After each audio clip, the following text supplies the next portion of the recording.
Welcome back to our heat transfer class, where we are delving deeper into the fascinating world of thermal energy exchange. This video was made with the support of Energy.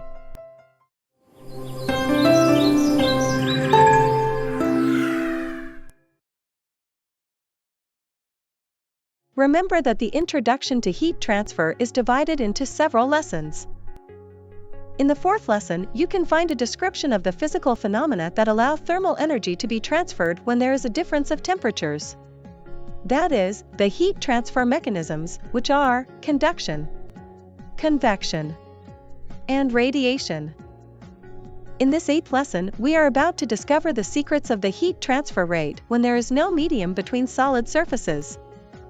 To do this, it is necessary to introduce a series of new concepts about the nature of radiation, how it is emitted and absorbed by surfaces, etc. Let's start investigating the nature of thermal radiation. All surfaces at a temperature above absolute zero emit radiation. This can be considered as a wave or as a particle. For the study of heat transfer, it is enough for us to study the emission of electromagnetic waves. These waves travel through a vacuum or a transparent medium until they hit another surface. The blackbody is defined as the perfect emitter and absorber. Regarding absorption, a cavity can be a good approximation. Part of the radiation is absorbed by the walls. The reflected ray becomes weaker and weaker until it is extinguished. As consequence of complete absorption, there is no reflection in a black body. The radiation emitted by a black body in thermal equilibrium with its environment is called blackbody radiation. An ideal black body in thermal equilibrium is an ideal emitter, emitting as much or more thermal radiative energy as any other body at the same temperature. Additionally, it is a diffuse emitter radiating isotropically, independent of direction. Therefore, it is an ideal model from which real surfaces are described as deviations from ideal behavior. The emissive power, E, is the energy emitted in the form of radiation per unit time and unit area in watts per square meter. What is the emissive power for a black surface? Stefan and Boltzmann established that the emissive power of a black surface is proportional to the fourth power of its absolute temperature. The Stefan-Boltzmann constant determines this proportionality. This figure shows the distribution curve of the emission of a black body as a function of wavelength. It is observed that the higher the temperature, the curve shifts to the left. That is why very hot bodies, such as the sun or an incandescent filament, emit radiation in the visible spectrum. What is emissivity? If we analyze the curve of emission of a real surface and comparing it with that of a black body at the same temperature, we can see that the real surface emission deviates from the ideal behavior. At a given wavelength, the ratio between the emissive power of a real surface and the emissive power of a black surface at the same temperature is called emissivity. The spectral emissivity, that is, for a specific wavelength, is always between 0 and 1. For a blackbody surface it is 1 at any wavelength. What about gray surfaces? What is their emissions curve like? A gray surface is the simplest approximation to real surfaces.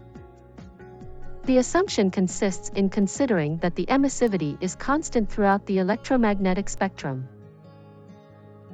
Therefore, surfaces always lose energy because the emission of radiation? Surfaces not only emit radiation, they also receive radiation from other surfaces. To know if a surface gains or loses heat due to the radiation mechanism, it is necessary to make a balance.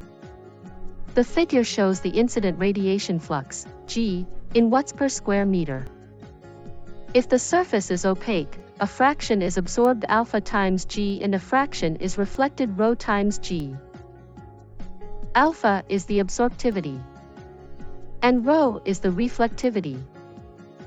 Because of conservation of energy law, the sum of alpha and rho must be 1. The radiation flux leaving the surface is the sum of the reflected energy and the emitted energy. The net radiation flux of a surface is the difference between the absorbed flux and the emissive power. Kirchhoff demonstrated that for fulfilling the energy conservation equation, absorptivity must be equal to emissivity. How the irradiation G can be calculated.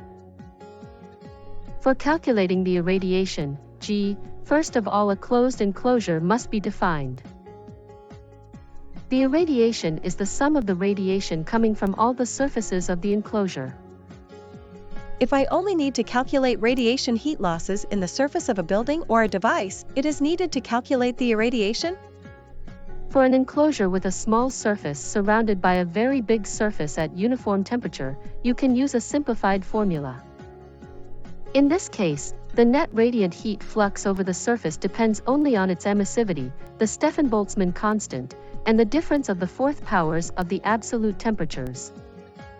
Can you show me an example on how to use these formulas? Of course. Take note. A building is surrounded by air at 9 degrees Celsius and surroundings can be considered at uniform temperature and in equilibrium with the air at ambient temperature. The outer surfaces of wall are at 15 Celsius degrees. Their emissivity is 0.8. If the coefficient associated with free convection heat transfer from the surface to the air is 12 watts per square meter and Kelvin, what is the rate of heat loss from the surface per square meter? Stop the video now and try to answer this question.